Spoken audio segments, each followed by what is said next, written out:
Two whoops. Y'all motherfuckers know what time it is. It's Stony, and it is the weekly gathering. I have some fresh ass shit that we have brought together for you motherfuckers today, and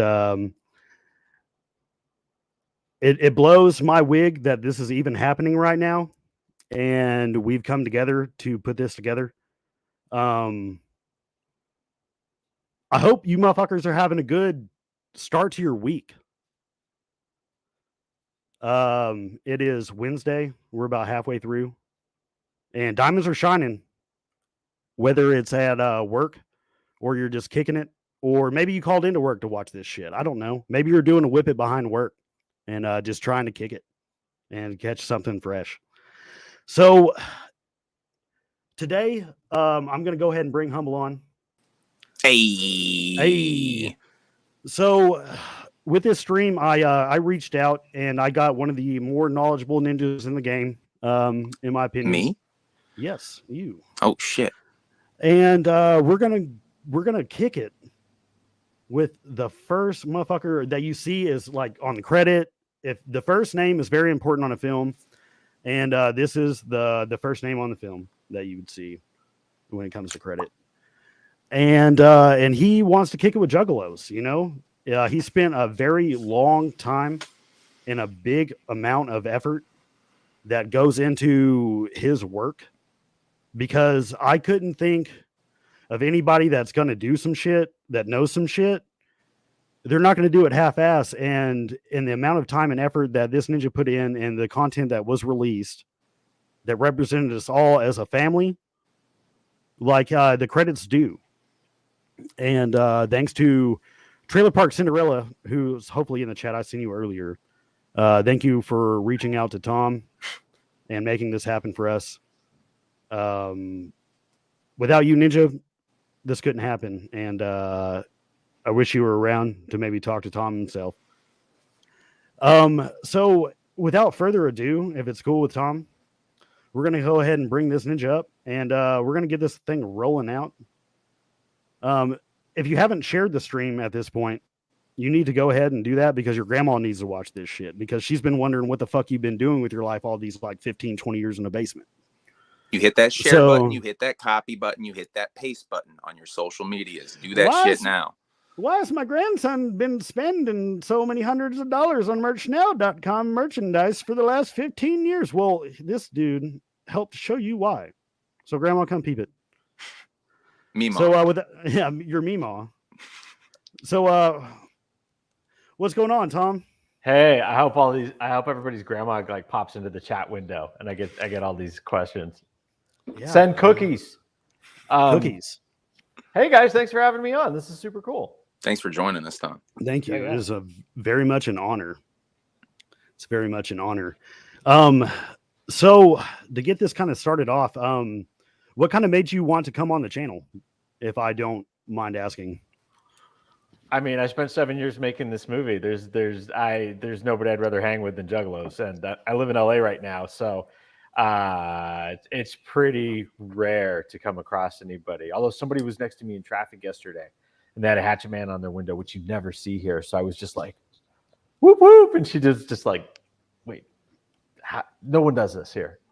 So you get whooped at in traffic. That's fresh, man. Yeah. Do you whoop back?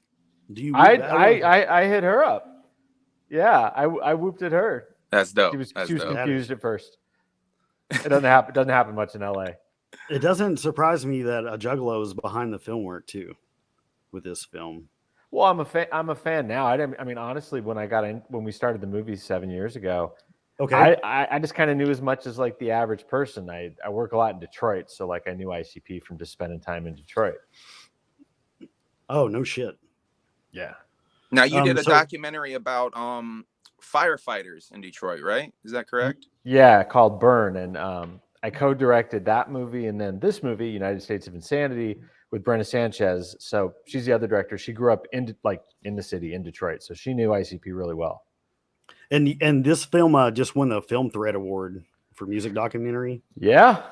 That's dude. Documentary of the year. Yeah, it's got 100% on Rotten Tomatoes. People I mean, 100%. Yeah, it's been crazy. Like, goddamn right. we had enough Juggalos watch it while we were putting it together that we felt pretty good about that. But the thing that's been really fresh has been just regular people come and see it, and they walk out of the movie and they're just like, holy shit, I might be a Juggalo. They like all the same stuff I like.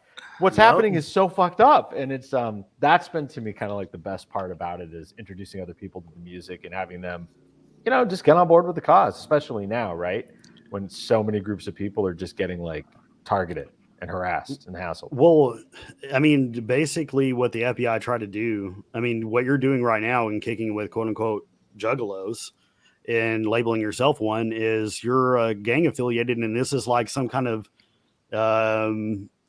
broadcasted gang message. Yeah, look, that makes me. I've got my big ICP stand up Holy up there. That shit. makes me a fucking gang member. You know, that's crazy. You got the merch in your house, just like the dude from the documentary. Yeah, I have a kid too. I hope the FBI doesn't show up and I lose custody of him. I'm laughing, but it's not funny. I'm laughing. Yeah, it's really a serious thing. We'll get into that a little bit later, I think. Yeah. It's so fresh, and that's really, really cool to know that the person that represented us well has been riding along in the wagon the whole time. Right before we really get some questions, and like, when would you say that you became a Juggalo? When I got a Juggalo nickname like a year ago. I mean, I've been making the music for since making the movie since 2014. So that was kind of my first introduction to it. And I mean, I kind of found that anybody that actually spends time with Juggalos or really takes the time to listen to the music or go to a concert or go to the gathering, they end up fans. It's fun, What were your thoughts of Juggalos before the movie? So we made that movie Burn in Detroit and another documentary and some other stuff too. And kind of like just being around just everyday Detroiters, you sort of hear the word Juggalo, and it's sort of like, Juggalos, like what's gonna happen? Oh, Hallowicked's happening downtown. Lock your cars, hide your children, and I kind of knew that. Like, I knew the infomercials for the gathering each year came out because everybody watches those, and a little bit about the music videos and from Violent J and Shaggy being on Howard Stern. And I honestly didn't have much of an opinion. I mean, it sounded like, Deadheads or anybody else, just a bunch of fans who are into a thing and kind of want to be left alone.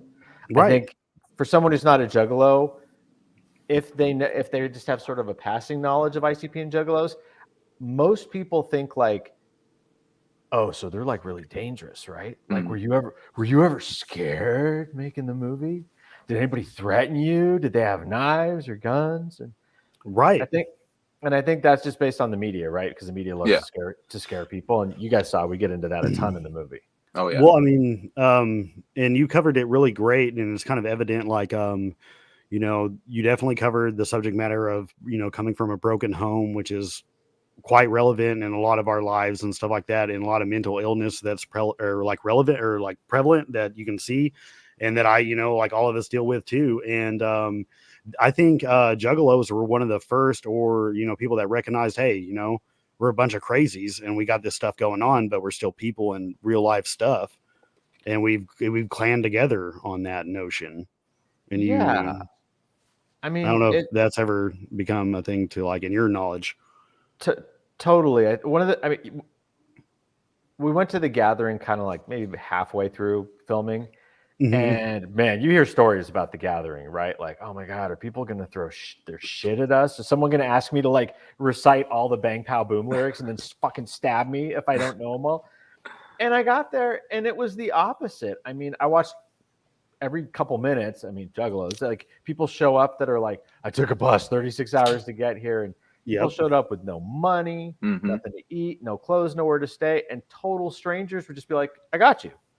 And that's kind of the moment when I fell in love with the culture, because especially taking after care the of each last, other. yeah, and especially after the last 2 years, where everybody's been cooped up in their houses and all this terrible shit's been happening, and people feel so alone and depressed, and like they have got one foot on a banana peel. To have a group of people that you can go to in just about any city or even small town in the country, and there's people there who will like.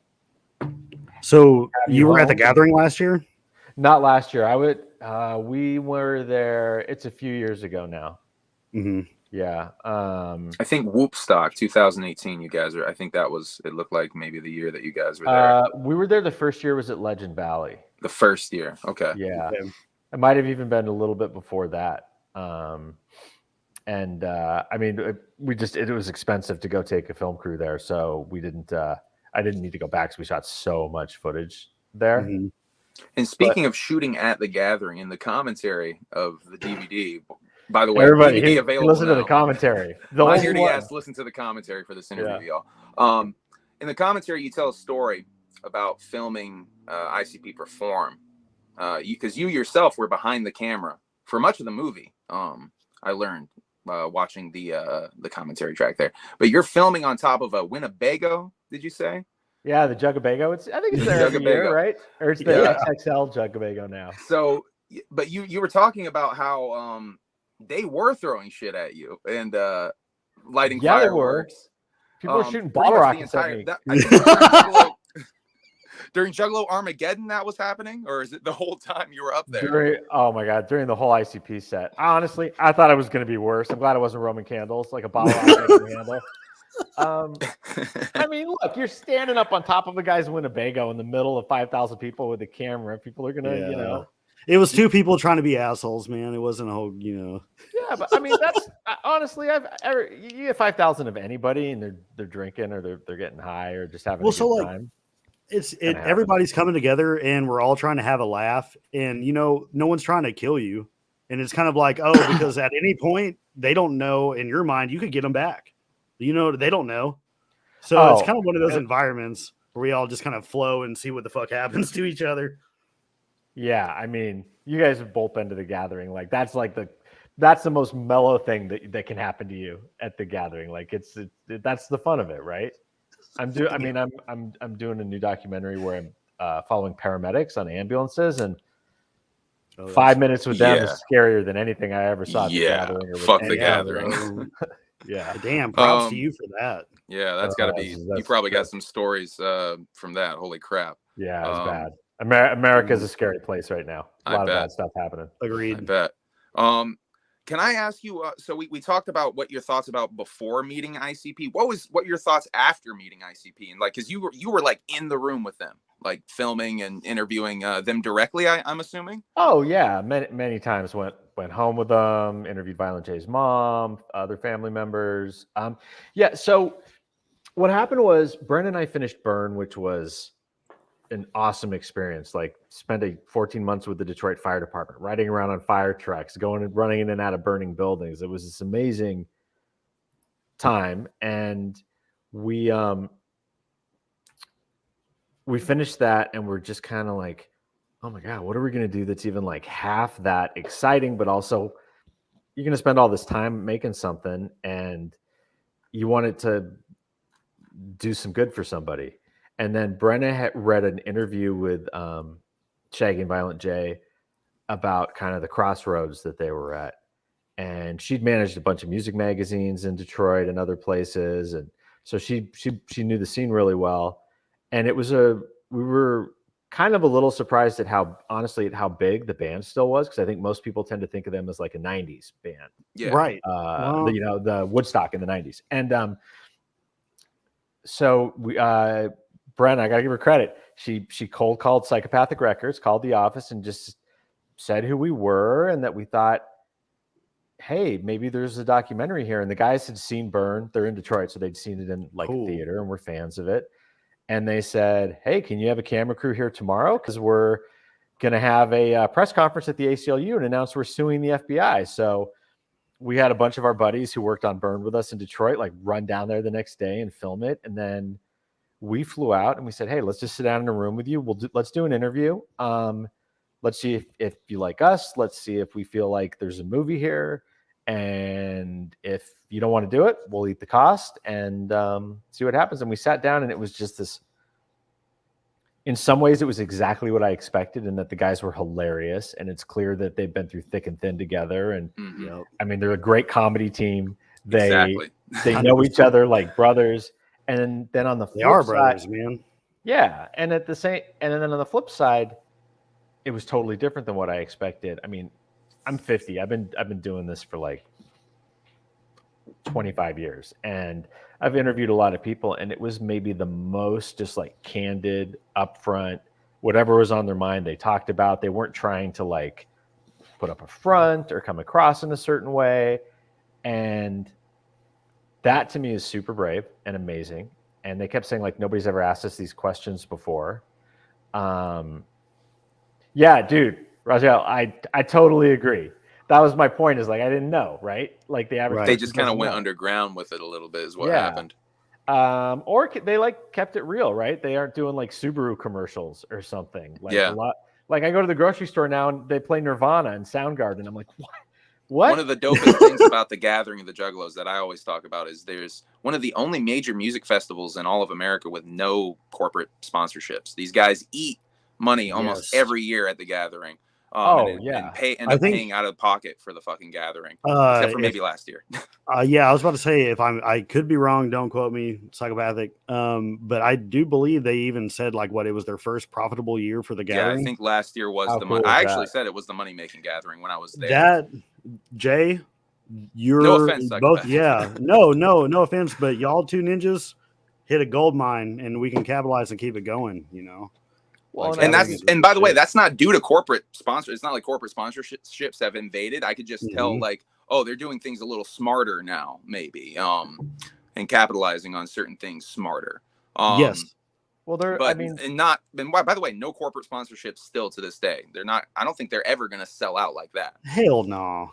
No, I mean, I think mainstream America is still scared of them. I mean, that's what happened with us with the movie. Like, we distributed it basically ourselves because I made a lot. I made 10 features, and like this is the first feature where distributors or like the platform. I don't want to name any names, Netflix, but there's a lot of platforms are like, whoa, that's gang content, and you're like, did you watch the movie? Like we almost couldn't get the movie to release it. Netflix said that about this. I'm not saying Netflix said it, but you know, I'm just saying it's not on Netflix. And that's juicy. That's juicy. It's. I didn't say. Okay. But it's weird, right? And because it's like, oh, you didn't watch the movie then, if you feel that. Oh, but you guys were asking. So we interviewed them, and they were so upfront and such just like real guys, and at the same time, they tell you their story. That's the greatest all-American success story I've ever heard. Like these entrepreneurship at its finest. Yeah, and also, I mean, I can count on one hand the number of people that have created a world that million people live in. It's like what, Harry Potter, Marvel, Disney, Star Wars, right, and like ICP, right? And then, as like an outsider, got to learn how important this music was for people and what a like huge positive influence it was in their lives. Yeah. I mean, how do you not want to tell people about that? It's a really good thing at the end of the day. And you take 1 million of anybody, yeah, you're going to find some bad people. Man, take 1 million Raiders fans. What do you think you're going to find? And that's what I was saying to Stoney earlier today. Any fan base, you take a certain amount of them, you're going to find maybe some gang members in there, but that doesn't mean the whole fan base is a bunch of gang members or something. That means maybe, and especially because I also expressed this, I think a few times on the internet, but Juggalos, let's be real, a lot of them are poor. A lot of them are a little bit more lower class. Lower class people end up having to commit fucking crimes. That's just, let's be real, just or what the government considers a crime. Yeah. Does that mean manufactured like does that mean that all Juggalos are fucking criminals? Hell no. There are fucking Juggalos like Scrub Care Unit, the fellow who runs Scrub Care Unit. Yeah, he's in the movie. He gets the last line in the movie. He's got a damn security clearance. Like you point out, he points out in the movie, I believe. And the last line of the movie, the fuckery we are known for. I mean, that's a fine, upstanding citizen, if you will, and so it's unfair to really paint Juggalos in that way. I don't know. I was going somewhere with that train of thought. Went off the rails. But I mean, to like build on what you're saying, ICP is fun and it's a good time. And it's the best. When people are like, "What's the best concert you've ever been to?" Are you kidding? It's Insane Clown Posse. It's amazing. Yeah. And at the same time, look, these are guys that I'm not telling you anything you don't know. But if somebody's tuning in and they don't know, right? These are guys that sing about like tough times and trauma and every kind of abuse imaginable. Trauma. And yes. And okay, they're the only people. There's a few more people now because they have a label and there's other bands on it. But like, they're the only people making music that reflects what certain people are going through and offers them a path to healing. So, okay, the people that are going to fall in love with it and hear the good stuff in it are going to be people that experience trauma. So guess what? Yeah. Those are people that are going to be more likely to like get into trouble and have problems and struggle. Yes. And does that mean the music is the cause of it?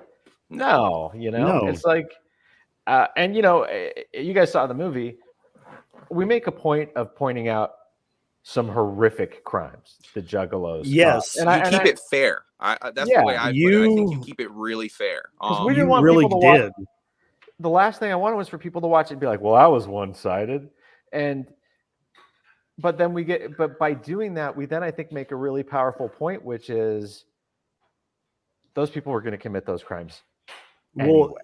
There's a mental illness problem with those people at the end of the day.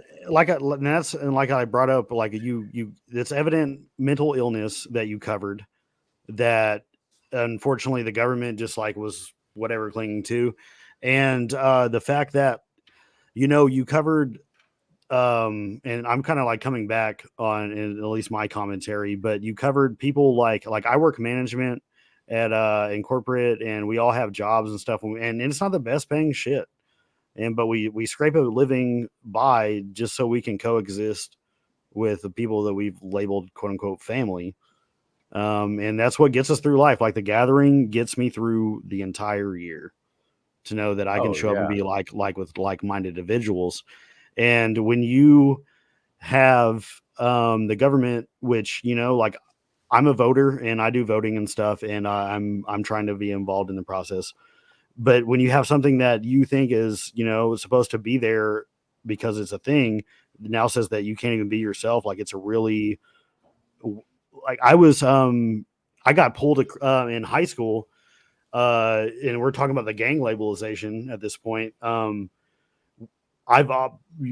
was pulled over speeding. It is what it is. I was in the wrong. The cop had a full reason to pull me over. It was like a 35 and a 25 or some bullshit. And I was totally in the wrong, but because I had a twisted sticker and a hatchet man on the back of my car, he was like, "Oh, so you're a juggalo?" And I was, "Yeah, I'm a male prostitute juggalo." What the fuck is going on? Like, why are we asking about my music? But I also understand like why he's asking it, not at a full like gang level at that point. I'm like, because we're rowdy and I don't know.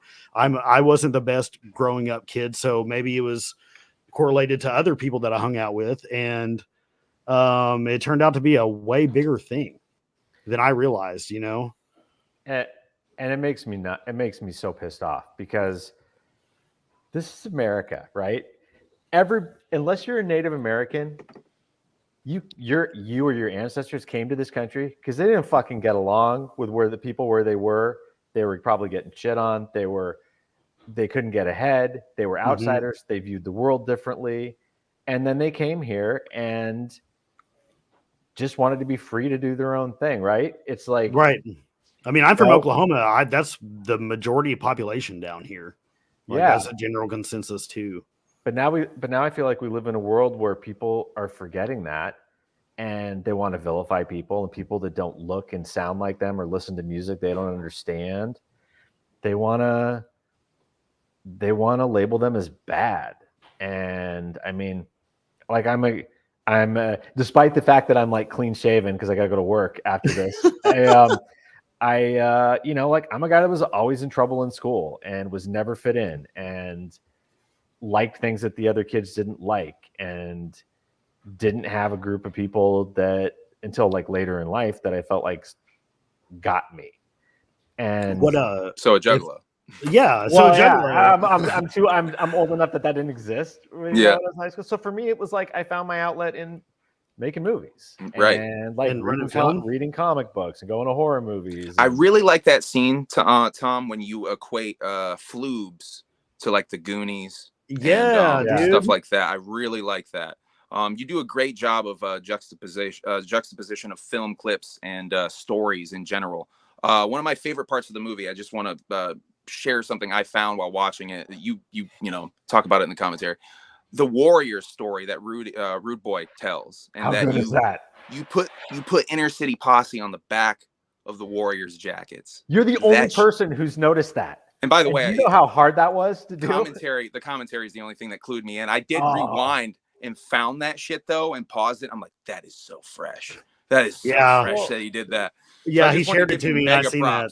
Mega props for doing that. Thank you. It is so cool. It made me fucking so happy the other day when I found that shit. And we talked to the guys so much, you know, Joe and Joey, that like we tried to include the stuff that they loved, because it was, I think for a viewer that's not a Juggalo, like you watch it and you're like, I like those movies. I love Blues Brothers. I like the Warriors, and you get Blues Brothers where it comes from. If I was to shave all my facial hair off and leave my sideburns, I think I could win a fucking costume contest as John Belushi, because I done it down here and I won a Jägermeister dispenser because it's my cheeks, bro. And when I seen the correlation in the film, and I was like, oh my God, this is destiny. That's amazing. Yeah, dude. Humble himself has said this, and since I've known him, and we all and this is very prevalent in the Juggalo family, you'll find yourself over and over and over again in a lot of people you meet. I would say probably 1 out of 3, you're going to find immediately yourself in another person. Well, yeah. I mean, how many people in this world, sometimes it happens that you get to know somebody, you're like, I can't stand them. But for the most part, I feel like, I mean, I make documentaries, right? So like my whole job is just, hi, stranger, I'm going to come into your house now and like ask you personal questions. It's the cop.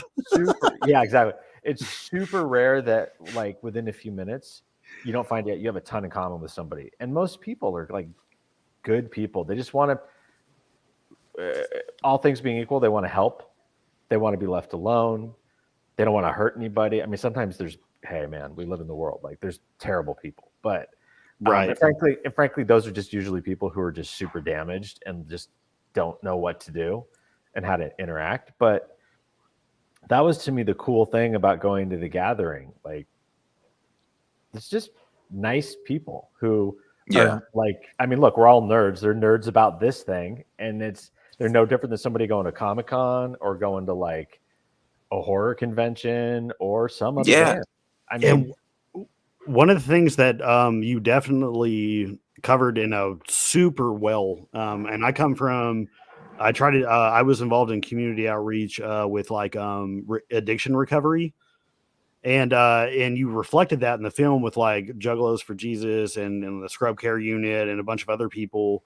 It was in the community outreach that they were doing in loop of them being on tour and stuff. It was if you showed up and bring a can of food and stuff. Like, are gangs doing that shit? I think gangs are selling crack cocaine and killing each other over fucking colors on a corner. Some gangs do give back to their community like that, though, on the real shit. Yeah, the whole gang thing is like a whole. I mean, I wish I could have gotten into it more, right? Like, it's really dope that you showed the part of the movie where a Juggalo is talking about family and community, and then there's a gang member talking about family and community, and you like basically sandwich them together. You cut and show them right back to back. I thought that was really dope and poignant, and it does show that there are similarities between the two.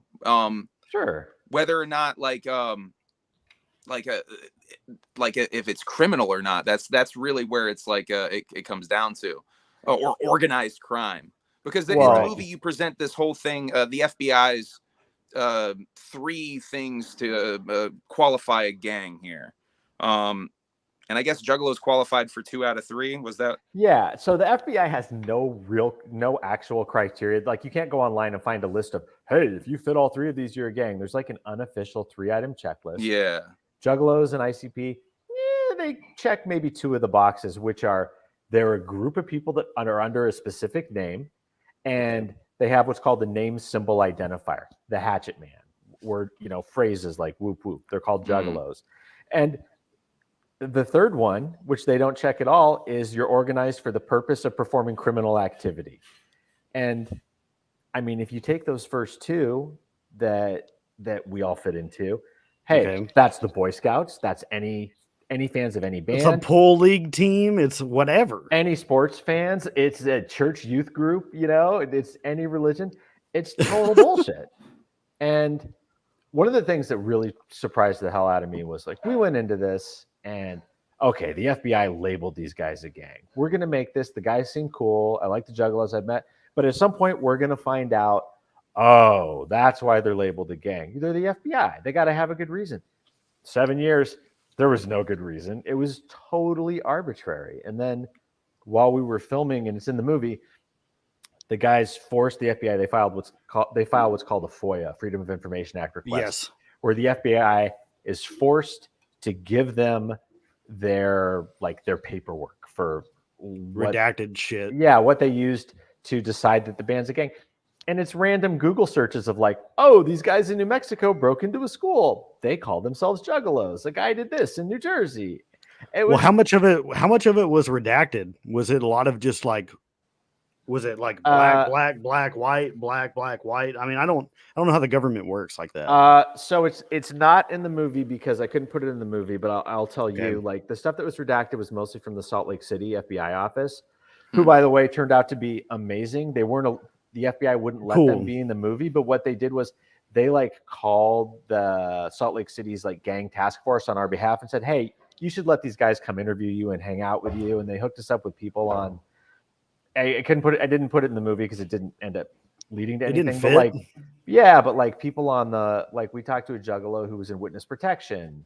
We just don't want cops in our shit, and that's being a real Juggalo, Tom. Whoop whoop. Yeah, no, I get it.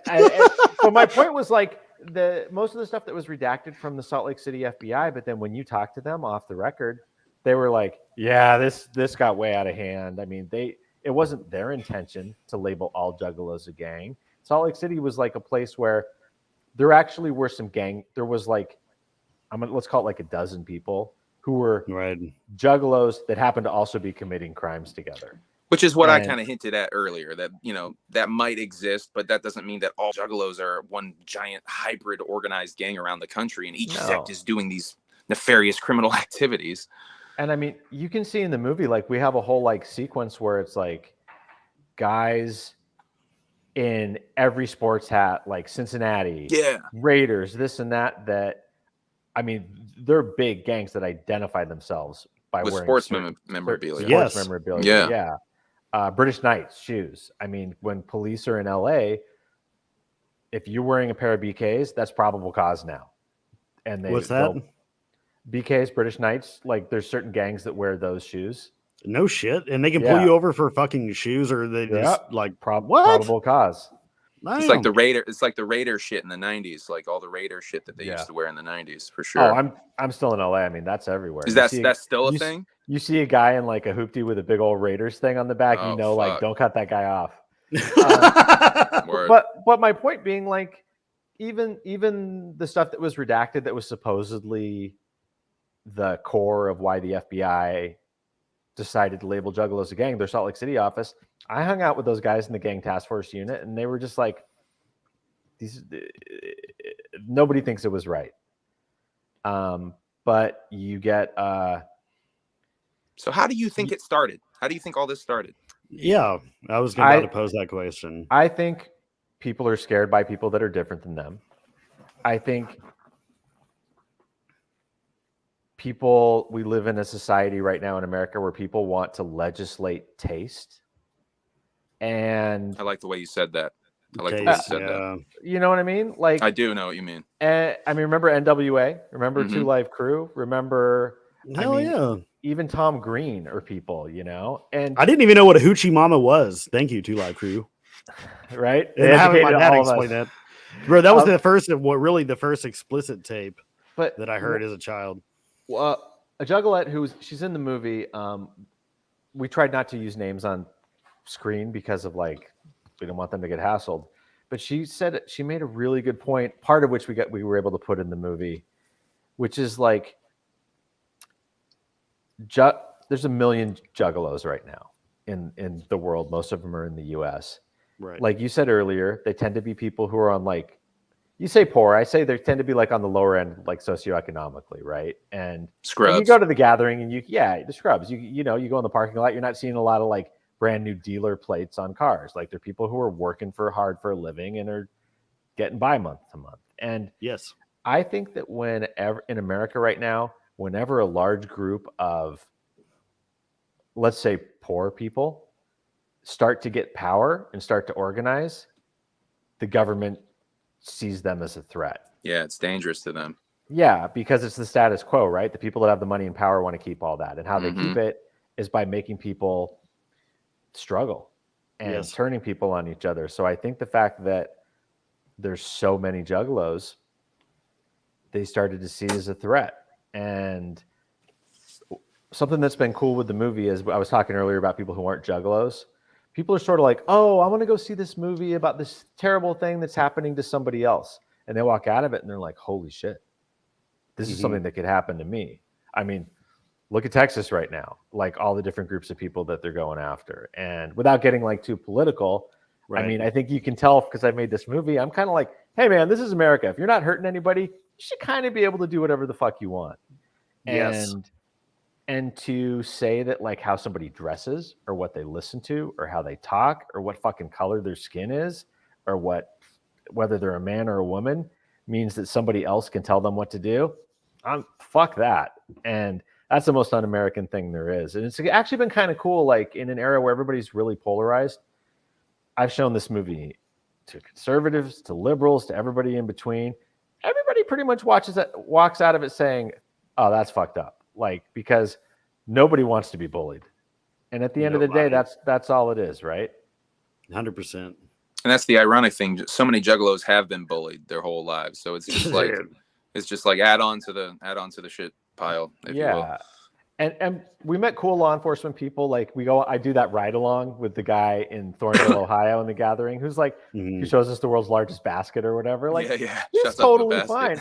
And he had nothing bad to say. It wasn't, I can't remember if it's in the movie or not, because there's so much we couldn't put in because it was just, you got like 86 minutes. He was like, we love when the gathering's here. The thing we hate is when the country music fans come. We've got rapes, we've got drunk and disorderly. He's like, they're the worst fans in the world. I always be saying that shit too. Yeah. Oh my God. Thank you. I don't know. Is that in the movie? Do you say that in the movie? No, because he used that in the movie. He used some specific band names that I'm not going to say, and I was like, I don't want to get into that. There was like we spent like a year doing like having attorneys look at the movie to tell us what we could and couldn't put in. Can we guess the band names? Kid Rock. I got my own feelings about Kid Rock, but damn. Kid Rock, what? Kid Rock's such a poser. What are you kidding me? His dad owns an auto dealership. Thank you. Yes, he grew up in a mansion. Come on, like Richie is the devil. Yeah, and I mean, how can you be a juggalo and like Kid Rock? Also, he's such a dickhead. Facts. By the way, Violent J, I don't know if you're aware of this. Violent J tells a story about hanging out with Kid Rock back in the day, and Kid Rock had a black girlfriend, and he was using the N-word with the hard R around her. And after that, Violent J decided, no more fucking with Kid Rock. They really don't like Kid Rock. Shaggy 2 Dope straight up really has been pretty vocal about him. We did a whole interview with them, and again, you can only put so much in the movie. It might be in the extras on the DVD. I can't remember, but like the beef with Kid Rock goes back to the fact that he used to always hang around, and when he was doing his first album, he wanted them to be on the album, and they were just like, sorry, we don't have time. So he just like totally, or was that Eminem? That was Eminem. Sorry, Kid Rock. The Eminem thing. They get along with the flyer. Yeah. Sorry, how can you be an ICP fan and like Eminem because he's been such a dick to them? Well, that's a complicated thing in my opinion because I was an ICP and an Eminem fan during the fucking beef when all that shit was going on, And I was listening to Marshall Mathers LP and listening to Eminem diss some of my favorite rappers, but Eminem was so fucking good that I sound like an asshole now because I forgot Kid Rock saying like that he was on their first their first album. But I don't I feel still like an asshole. There's a lot of lore. I think Kid Rock's here. I think Kid Rock's a poser, man. Like I agree. Like everything I love about hanging out with Juggalos and talking to Joe and Joey's, everybody's real, right? Mm-hmm. Like nobody's pretending to be something they're not. And Kid Rock's like pretending he like straight out the trailer, you know? And it's just like, what? No, you're not. I've seen an aerial of your house. Like, come on, dude. I love that you brought up his dad's. I love that you brought up his dad owns a fucking car dealership because that's the shit. Yeah. That's the knowledge bomb that I always drop on motherfuckers. That exact knowledge bomb. I love that you said that. But and this is a good point. But at the same time, you also covered that not all Juggalos come from the trailer. You know what I mean? Yeah, we met surgeons, lawyer. I mean, Ferris, who's one of their attorneys, the Jugga lawyer. Yeah, you know, I met guys that own their own businesses. I mean, there's a million Juggalos. There's 350 million people in America. Everybody knows a bunch of Juggalos. They just don't know that they know that, you know? My best friend in the world was not, he comes from a very hardworking family and has been very privileged. And at the end of the day, like he's been a Juggalo his entire life. And it's been a really cool thing to watch him discover and just the way that his family has lived their life. They're all Juggalo. But then they worked hard, you know, they were like business owners and shit. And it's really cool because I was hoping when you released the film that would be covered. And then by God, you covered all aspects of the family. And yeah, dude, it was really nice. I mean, it's to shed light. Yeah. I mean, it's just, being a Juggalo doesn't make you anything good or bad, you know. It's just people are into something, and it's a dream. Yeah, it's any more than any other group of people. If anything, working on this movie is hopefully, it doesn't always work, considering I was just talking shit about Kid Rock, but it like hopefully made me a little more open-minded and just willing to like not judge people by what they listen to, because we all do it, right? And I mean, we were just into Kid Rock a little bit, yeah, for sure. Yeah, but I'm also kind of calling him out for being phony. Like, I feel like that's, you know, especially in a world where it's full of influencers and. Well, it's wild to see him on a Carnival of Carnage, then CMT. Like when I'm in like my 12 years old, 13 years old, I'm like, what the fuck is going on here? Yeah, like I just heard him saying wild shit on Carnival of Carnage for the first time, and that's why you shouldn't feel bad, Tom, because like there is so much ICP lore, and you deserve props for fitting so much of that shit. Yes. Into like just that first, like what, 20 minutes, half hour of the movie where you're just kind of catching people up. Yes. So much stuff into that. You deserve major props. It's an excellent job. You. I've said this before. It's my favorite ICP documentary. There's been a few. It's definitely my favorite. And it's my favorite to show people. Family Underground, all that shit is up there. The band. That would probably be the thing I recommend to people to explain this weirdness. Because there's a lot. There's a lot. It seems surface level to maybe the average pedestrian fan or what, someone who just walks by the shit and just sees it. But there's a lot underneath the surface of all of this stuff. And I think your movie does a great job at getting underneath the surface and showing, because to me, I describe ICP as a lot of little kid energy. Like them. That's a great them building the wrestling ring in their backyard. You know what I mean? That energy still exists within them. That those little kids that pounded those poles into the wet ground, that's still them. That energy, that drive, that creative drive to just do what they want to do, follow whimsy, follow their fantasies. And that's what's so dope about being a Juggalo. It really, you have the freedom to do that. You can just do what the fuck you want and live your life how you want to live your life. And I think as somebody who like makes stuff for my living, it's an amazing, I say gift, but like it's hard work on their part. It's this amazing thing to be able to still have that just like childlike wonder and like be creative, and still that as like dark as some of the stuff gets, there's nothing I've seen from them that doesn't still have this like kids sort of innocence and like wanting things to be okay and wanting to be loved, and like just that willingness to like. It's the in touch with their dude. ICP and expressing feelings is probably, in my opinion, what drove me to find what we call the Dark Carnival.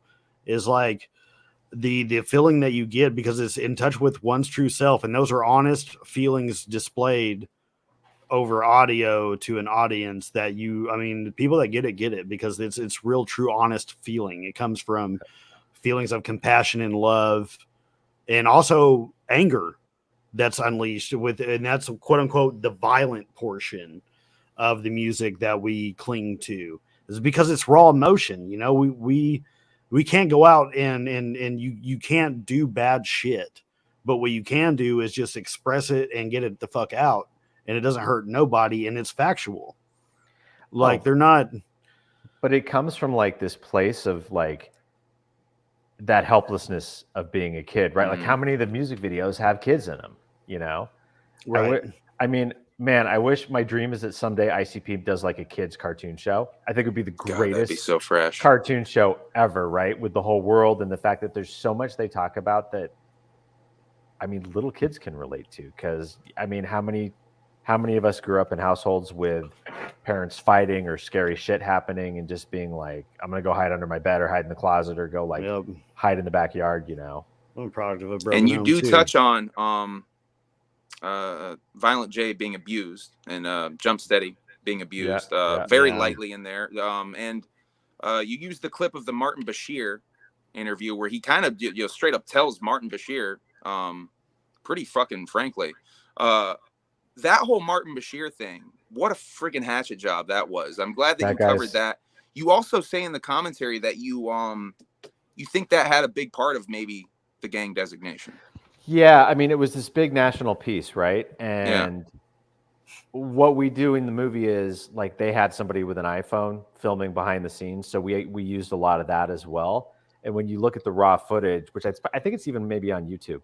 Yeah, Psychopathic had an iPhone filming it, I believe, right? Yeah. When you look at that and then see how he cut it, I mean, he just cut it to vilify these guys. I mean, the guys, like, look what he did with Michael Jackson and all these other people. Like, he's not a real journalist, right? Like, he's not out to show the truth. He's out to Which I'm glad you confirmed ICP 100% did that interview, because Michael Jackson worked with him. I have a term in life that I like to use, and it's called a chode, and that's what he is. Oh, totally. And I mean, we don't hear about him much anymore, right? It's not like he's out there in the journalism Hall of Fame with like Walter Cronkite or whoever, or Dan Rather. And I think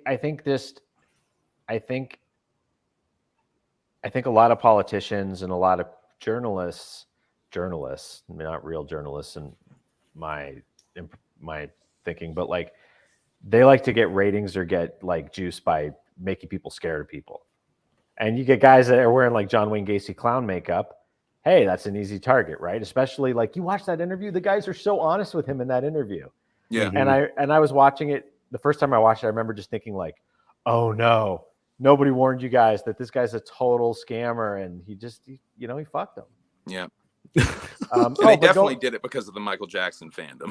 I love that you confirmed that, because I was always like, I feel like they just did it because Michael was on camera. Oh, they totally because they're huge Michael Jackson marks, and you do a great job of showing their influences by bringing them through Amoeba, and having them simply just pull out stuff and talk about it.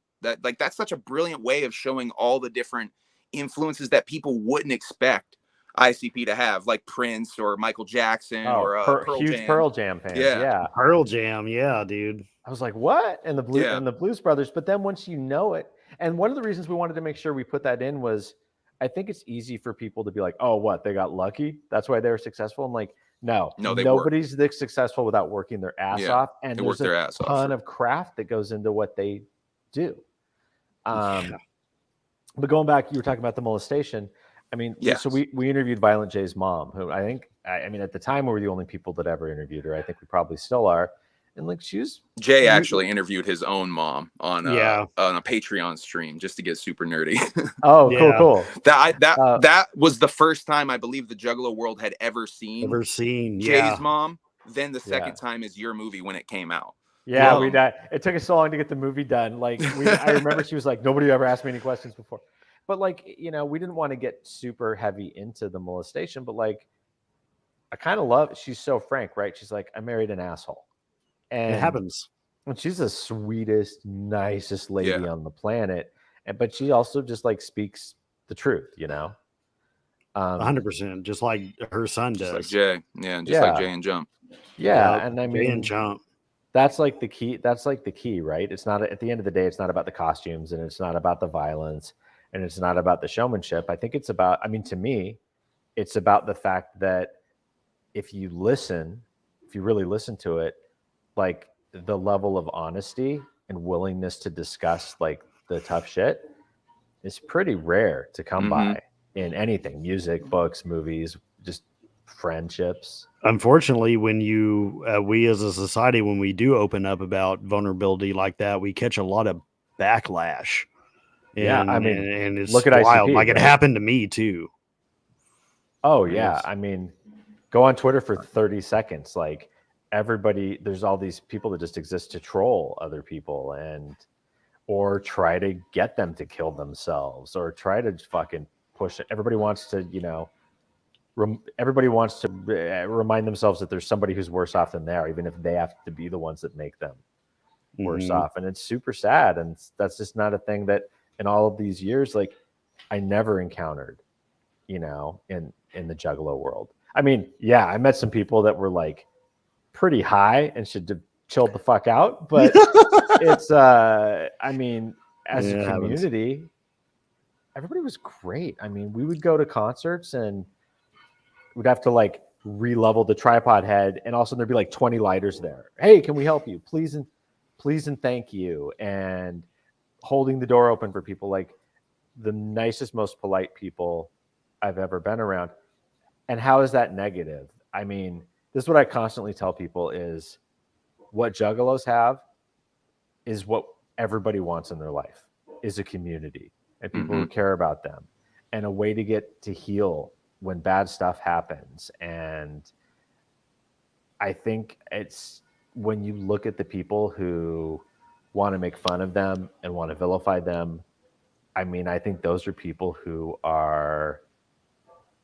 they're dealing with their own damage, and maybe don't have that in their life. Yeah, and they're more dangerous than anybody who like, committed any of those crimes that we saw in the movie, because look how many lives the FBI turned upside down and ruined. Right. It's just crazy, and it's just not. It's the worst of who we are, when people want to do that. Well, we're going to do some questions. I feel like I'm talking this whole time. No, man, it's great because like these are all thoughts that me and like Eric over here have been talking about for the last couple of days. Dude, you really get it. Because I had no clue. I absorbed your product as a consumer, and it reflected my own life in such a way that I really barely have ever experienced before. And to just hear all the thought and the feeling and the connection behind it's been fucking great, bro. I've just been letting you like fill in all those gaps of my questions that I could have asked or posed. It's been great. Thank you. But I can't really take that much credit for it. It's the Juggalos were everybody, you guys were all so open. And like, you watched the movie, how many strangers like had us come into their houses and talked about like terrible stuff, let us talk to their kids. And I think it says a lot for the community that everything that you guys give to each other, you guys gave to us. Right. And that's a like life-changing experience. Like I said, I made 10 movies. I meet a lot of different people, and that is rare to find a large group of people who are that caring to just and accepting. Are you gathering this year? At the gathering, do you think that you talked to that had serious issues with police officers or had pushback in their lives, had horrible things happen to them? How many do you think you interviewed? I don't want to say 100% because that's like 100% is a tough number, but I don't remember talking to anybody that didn't have, when I say bad stuff, not a lot, not like just a little bit, but like serious bad things happen to them as a result of being juggalos, either verbal abuse, physical abuse. Almost everybody or everybody I talked to got hassled by the police, kicked out of school. I mean, we tried to put as many as we could. You saw how many faces are in the movie. We tried to put it as many as we could. And there's still, for every person that you saw in the movie, there's probably 20 other people we talked to. Really. Like Sean, who you chose to highlight a little bit further. In the commentary, you hint that there was several different ways you could have gone with that, like maybe different places you could have highlighted, or the girl who gets fired in the movie. Right. When we're filming that's her, sad. like Natalie, who anybody who's been to the Gathering knows Natalie, right? She's the ring girl for wrestling, and she's the nicest person. Like she and her husband, Donnie, they're the nicest people. He's been to every Gathering. She missed the first one.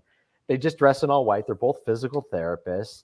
They're the nicest people. And we just went out to interview her as an example of juggalos aren't who maybe you think they are. Like, so we found like we kind of went out because Jump Steady was like, I'm going to send you to the most squeaky clean people you've ever met in your life, right? It's a total like Mayberry, USA and Ohio. And they, and we were just there to film them for that. And so we just, oh, you're a physical therapist. We'll just drive to work with you while you talk to your dad. And so we go to work, we film her in the corner of the parking lot, getting out of her car, and then we left. And then it turned out when she went into work, her boss was like, whoa, there's a camera out there? And she said, yeah. And she explained, it's a documentary about music we listened to and how we're in a gang. And her boss went and looked it up and fired her. I actually called an attorney because I was like, I felt so bad. I was like, we got to sue them. You can't. Ohio's a right to work state, which really means right to fire state, where you can get fired for any reason. And so she got fired for being a juggalo. And I called her boss and just said, and like left messages like, hey, please call me. There must be a misunderstanding. I want to make this right. And nothing you could do. I mean, we went to one job with one person in 7 years and she got fired. So, that tells you what it's like. Right. And we talked to so many people that had just terrible. I mean, you're walking down the street. You can go to Hot Topic. Does Hot Topic still exist? You go to Hot Topic and buy a T-shirt. Mm-hmm. You're a gang member. You can get pulled over on the side of the street. You can lose custody of your kids. If you're in the military, you get kicked out of the military. If you get arrested for a misdemeanor, it's a gang enhancement. You can't get a student loan. Can't get social services. You have your life ruined for buying a T-shirt. That's just wrong. In a world where I see people out in the world saying stuff that I do think is really dangerous, telling people to go murder other people and do this stuff, and nothing even happens to them. Right. And it's so when you look at it that way, I think it goes back to what we were talking about like you get a million people that didn't have power before, and then they have a thing that gives them value. People want to take that away from them, and I don't think that's a coincidence. Yeah, that's deep. The other the family you highlight probably the most is Sean and his situation. Sean, can you talk about what happened to Sean? With his kid. So we heard about Sean Wolf, lifelong juggalo.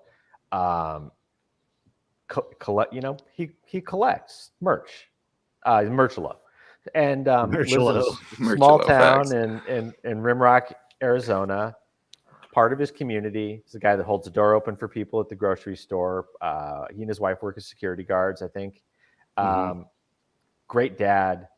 Kids are on the honor roll. Sweet kids, just doing his thing. And when he was in high school, got a girl pregnant. They never got married or anything.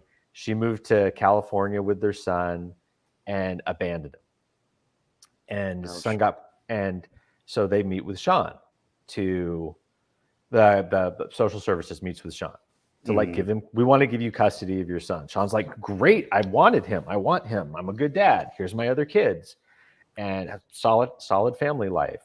And so they do the last step is they do a house tour. He's got an ICP poster on his wall. That's gang paraphernalia. Can't have his kid's stuck in a group home till he turns 18. Wow. And with Sean, it's really interesting because Sean has That's it all just fucked. in one room, right? That was the gimmick with him. Yeah, but it didn't at the end of the day, like it had it just been any one thing, can't give you custody of your kid. And Regardless, and it still doesn't make sense to me. Like, no, it makes no sense. Like, can you imagine? so this kid had to stay Well, in it's custody probably of the well, it's state. probably generated revenue for the state. Yeah, I mean, I think it's just here's what I think. People talk about evil, right? You know what I think is the worst kind of evil? Some guy in a suit and tie, sitting in an office somewhere who's not accountable to anybody, who can put your name on a list. You're fucked. There's nothing you can. He can say Juggalos are a gang. Some guy in an office Googling what is a Juggalo. Yeah, for no real, shit. right? Like, look how much bad shit is happening in all our lives right now. How much of that is caused by guys in suits and ties, and how much of that is caused by fucking Juggalos? You know, it's pretty easy to see, right? And like, so poor Sean, his kid's in a group home, and we spent time, like, we do a pretty serious interview with this kid, and I mean, you can hear the hurt, and you can hear the damage, and you can hear the loneliness of this guy from, I want to say it was like from 12 to 18. Like, it's a big chunk of his life that he's just doesn't have a family because his dad had a poster on his wall for a band that he liked. And that's real scary to me. Yeah. Especially when up. you're separating real messed up. families. You're separating families. That's really fucked. Oh, well, instead of giving a kid a home with with someone who actually wants him there to care about him. No, his dad. Stay with the state. Stay with the state. He's got ICP. He's got spooky clowns in his house. Oh my God. It's so right? ridiculous. I mean, come on. What are we doing? And meanwhile, there's people that are like bad parents, right? Yeah. Like we all know people who shouldn't have been given custody of their kids that have custody of their kids because they didn't like fit through that. Oh, but so one thing that I didn't mention was one of the things that was crazy that we found out and that the band found out was that you get labeled a gang.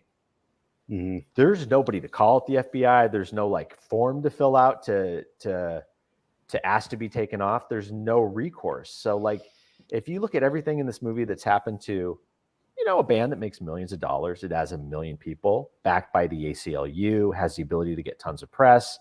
And here we are years and years later, and they're not off the gang list.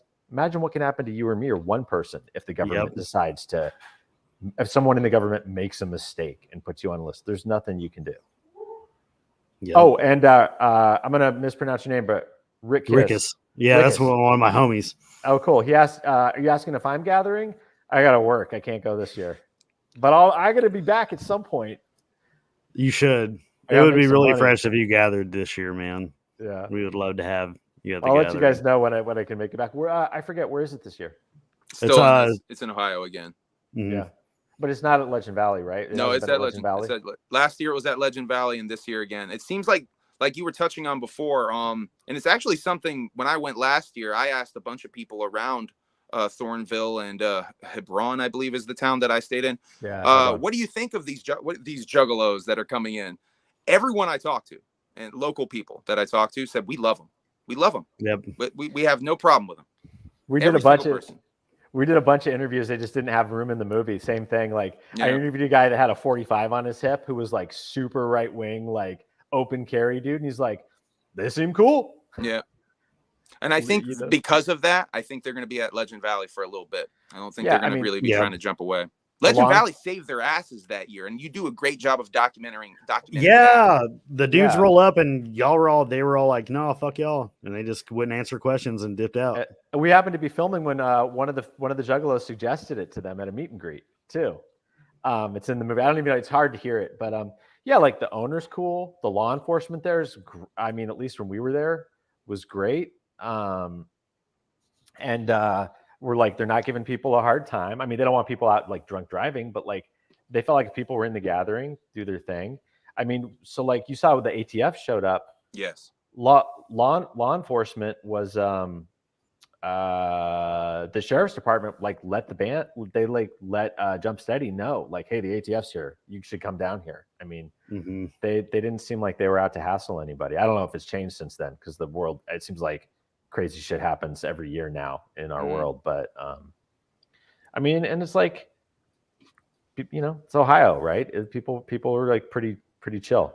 And it seems like you guys spooked them just by fucking showing up with the cameras, right? Yeah, for the next couple of years, the band would call and be like, "Hey, are you going to come to the gathering this year and bring your cameras? Because that would be really great." And I'm like, "I can't afford to come. We already shot that. I got to film something else for the movie." And do you think they would have? Do you think they would have rated more fully, so to speak, if the cameras weren't there? Absolutely. Like those guys were ready to come through. We showed up with the cameras, and they booked it, man. Yeah, that's cool. He flips. One of them flip you off too. When he which pulls is the out. Which, like, you're making a movie. I was like, this is the greatest day of my life. The guy in the ATF. I got in a fight with the ATF. We scared him off, and he flipped us off, and we got it on camera. Awesome. Yeah. Alphabet boys, man. Today is a good day. Stefan asks if less scary. Steven or Stefan asked if I have a favorite flavor of Faygo. Yeah, rock and rye. Yeah, that's mine too. But it's hard. So I live in Southern California.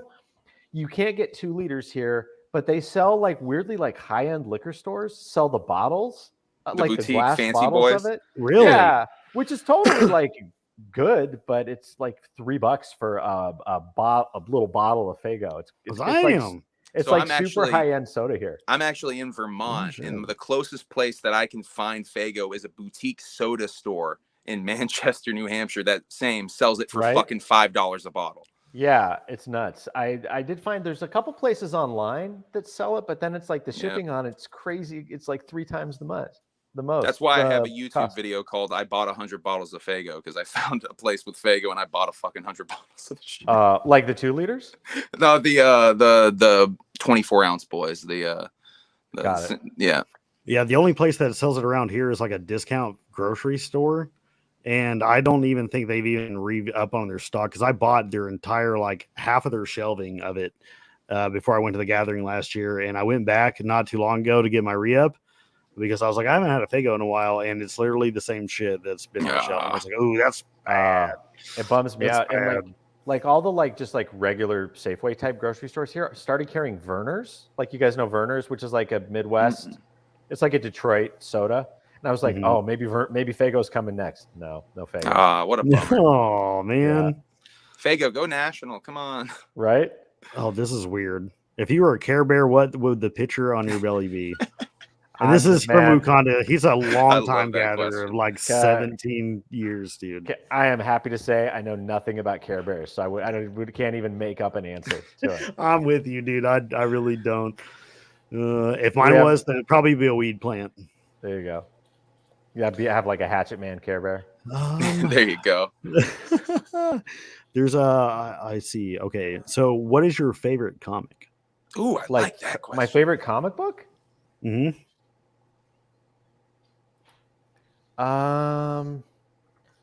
this is a really good question. I want to give an honest answer. It's kind of a lame answer, sorry, but like when the Dark Knight graphic novels first came out, I was just Frank Miller. Yeah, I was I was those, and then he did some graphic novels before that called Ronin that were like these samurai graphic novels, and that was just like he kind of changed the game. It felt like. You ever read much Sin City or? I didn't. It just sort of started getting into making movies and stuff. Word. I'm a huge comic book nerd. All these shits behind me are. I know. I saw. Yeah, he's got a plethora. I'm trying to see if anybody else has got a question. I posted earlier. We've been rolling for like an hour and 8 minutes, guys. This is really good. I have one more question. So, in recent news, are you familiar with a rapper named Young Thug? Yeah. Do you know about the stuff going on with Young Thug and his, I guess, crew? You would say YSL. What is the? So essentially, Young Thug got arrested back in May, I want to say, and his crew, YSL Young Slime, Young Slime something, League, I think. What is it? Young Slime Life basically a bunch of his friends and fellow rappers, other artists, people around him, a gang, if you will, are getting investigated as such and getting charged with RICO charges and shit, being investigated. Really? Yeah, it's kind of fucking crazy. And I've been bringing it up a little bit lightly on my content on my channel because I feel like it does relate to shit going on with Insane Clown Posse and Juggalos, because it is a musician, and maybe not his fandom, but his crew and people very close to him in the community, from what I understand, that are being straight up arrested for gang stuff. Because like RICO is like a real, that's shit. like some like The Wire business. Yeah. And some of the controversy of it is maybe they're bending the law a little bit, or bending what RICO can do. But yeah, I figured I'd ask you about that. What your opinion would be about that. I'm not up to speed on it, but I hate to say it, it kind of doesn't surprise me, right? Right. Like, I think that like the lawsuit was successful in that most law enforcement aren't going after Juggalos currently, but I think it's opened like the floodgates, right? Because it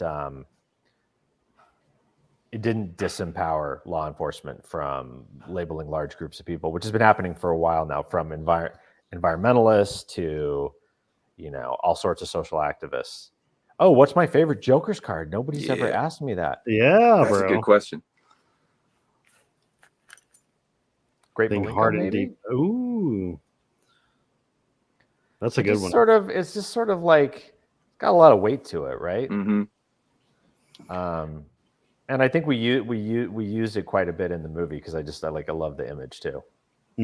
That's my favorite. Also, my favorite image of a Joker's card. And when that's the album I came into. My favorite Joker's card is the Ringmaster, but I like the Ringmaster a lot too. Yeah, obviously I got the jersey on. Something about Malenko with like just the level of spookiness too is like pretty heavy, and I'm gonna go with that one. Nobody ever asked me that. Maybe it'll change. Today, my favorite is Carnival of Carnage. I don't know what I would say tomorrow, but today I would say Carnival of Carnage. Oh, hey, Young Thug stuff. Trailer Park. So that's the guy that first emailed you about this stream. Trailer Park, shut up. Oh yeah. Hey man, thanks for making this happen. This was fun. I hope I didn't just repeat myself over and over. No, you did a great job. You did a great job, man. This is really fucking awesome. One last thing, at least I want to ask about is so the case is technically ongoing. Yes. You brought up in the commentary once again that if this goes to Supreme Court, you're making a sequel. Yeah, I will. Yeah. But I think everybody we've talked to from the ACLU and all doesn't think that's happening. Everybody says they don't think they think the case is done. But you know, we live in strange times. Never rocky times. Yep. Yeah. We should all, if it goes to Supreme Court, we all got to go, right? Yep. Support them. Juggalo March number dose 2.0. No dose. I think a lot more people would come this time. I mean, a lot of people came last time, but so. I think people now are starting to I mean, if it goes to the Supreme Court and it's like a real like it's a thing, you know what I mean? I think a lot more Juggalos would go. Yeah, I agree. Yep. But I don't know. I now hope it doesn't, given like the makeup of the Supreme Court right now. They would definitely not. That is a great point. Pro Juggalo, pro ACLU. No. No. They're like, what is this horse shit? Yeah, they're pretty. Yeah, they're gangbangers. Get out of here. Yeah. Talk about gangs. This is dumb. I got time for one more question if you guys have one. I think I touched on everything, Stoney. Okay. In the chat. We got any more in the chat? This is literally why I asked you to come on the stream, bro, because without some of the questions that you posed today, like my ninja's got me beat on some of the content that I was going to ask you about, because he had a little bit more time than I did to do some delving in. Damn, what's another? I got one more question. So you filmed a lot of stuff with ICP. It looked like you filmed behind the scenes of them recording. Is that correct? Did you film them creating? Yeah, they actually did a song. Do you know what they were recording? Yeah. It's a song called Burn that's actually was inspired by our documentary Burn. That Violent J wrote a song about it that's all about fire and like what it's like to be fire. What is that song? I don't think we've heard that song. On the DVD, no, it's not. It's unreleased. It's on the DVD. It's on the DVD extras. The whole song? The whole recording session. Oh fuck, dog! I'm gonna go watch that. I have not gotten No to the shit. extras yet. Yeah, I'm it's gonna a pretty, go watch it's a pretty that. dope Holy- song. I don't know why it hasn't ended up anywhere. By the way, I want to give you major props for the presentation that you guys did, Fathom Events stuff thanks. that you did for the premiere. I went to the premiere. There's a really dope intro to the movie that you put in for the Fathom, and I think it's on the DVD too. Yeah. I love that intro. I think it's the best way to get you into the movie. And it really just lets you know like how funny these motherfuckers are. Like right out of the gate. I wanted to use that as like the trailer. I mean, they're so great. For a long time that was how the movie was going to start, was with that, like the movie. But then I wish it did. I'll be honest. Yeah, there were some reasons, like it threw off, like the movie then ended up feeling like it had a bunch of openings, but that's why we put it in front of the Fathom Events. And I think it should be. I think it's on YouTube too. Yeah, it is on the YouTube version. I think I rented it on that version. It was on there. Also in the Fathom Events version, you gave. I believe this must be the on the special features as well. Extended concert footage. Yeah. There's basically a mini concert that we got to sit there and enjoy after the premiere. I really appreciate that. It was so beautiful to see that footage on the big fucking screen, man. I can't, as a Juggalo, thank you. Honestly, thank you. Because that was dope, man. That was really dope. Yeah, I've exposed a lot of people to your film, and they were like, "Oh, that's why you do, and that's why you've been all the way that you have been these years." And I'm like, "Yep, yeah, it's fun. It's fun." I think the concert's on the. It should be on the DVD too. Oh, I think that one is on there. And if people want to figure out where they can watch the movie, if you go to icpmovie.com, there should be a bunch of links to different places, and it just came out on. I think it's on Tubi now too. Yeah, it's on Tubi. Yep. I was letting people free. We're in Discord and we were watching it earlier because I was streaming it into my Discord. And but Juggalos, go to icpmovie.com and buy the DVD. Buy that fucking DVD. I would love it. Be a nerd like me and listen to the commentary and get all this extra freshness. That if you want a second movie, go buy it. Go buy it. You guys are awesome. Thank you for having me on. Thank you for being on here for 117. Yeah. Yes, and thanks for all the great questions to everybody else and all the props and thank you, man. The movie. Dude, it's been fun. It's been an honor. Thank you for representing us all, bro, in a positive light. Thanks. Because a lot of people could have done it wrong, and you did it right. Thank you for the best Juggalo documentary so far, man. Thank you. Yes, thanks again. Thanks for guys, everybody who. Oh, one more thing. So open. You should have won an Oscar. Ooh. Why the fuck didn't you win the Oscar? Yeah, I'm pissed. All that other lame ass shit. I'll be honest. I think you really fucking deserved it. I'll be honest. I think you fucking deserved a fucking Oscar for this shit because it was maybe the best movie I saw last year. I mean, 100% on Rotten Tomatoes. Oscar voters are like 80-year-old people in Beverly Hills, so it's just they like what they like, I guess. Anyway, I'm done sucking your. Never mind. I'm done giving you props. No. Thanks, guys. Please keep in touch, and if anybody else does have any questions, feel free to hit me up. I'm easy to find through like all the various social media for the movie. United States of Insanity. It's on Twitter, Instagram, Facebook, all the usual places. Yeah, we'll put your links where they can find your content in my description after the video. So okay, it's been such a pleasure, man. For me too. Thank you. Cool. Right, we look to seeing you in the future, man. Okay, let's see you in one of these gatherings, or you make it to LA. Hit me up. Oh, it might happen, man.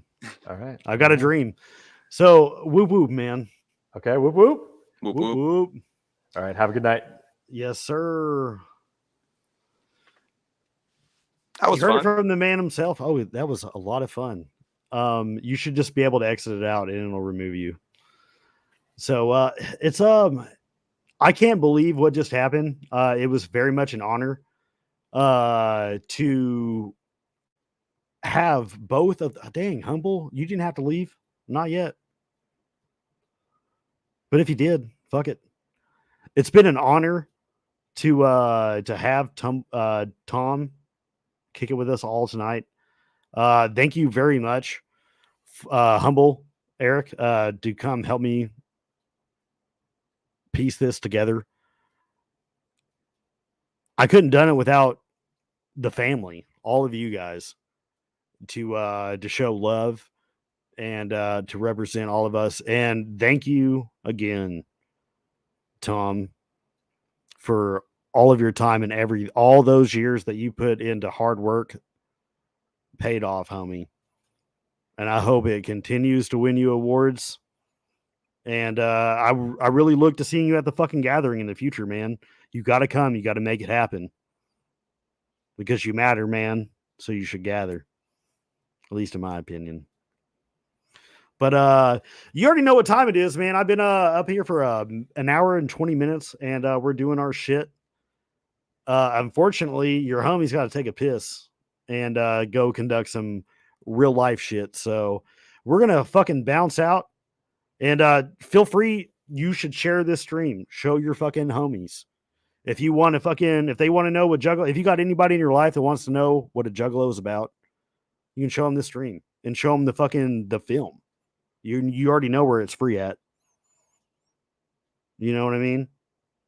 It's been another moment in our history where we can all come together and display who we are in a positive light and show the world that we're not a bunch of fucking gangbanger pieces of shit.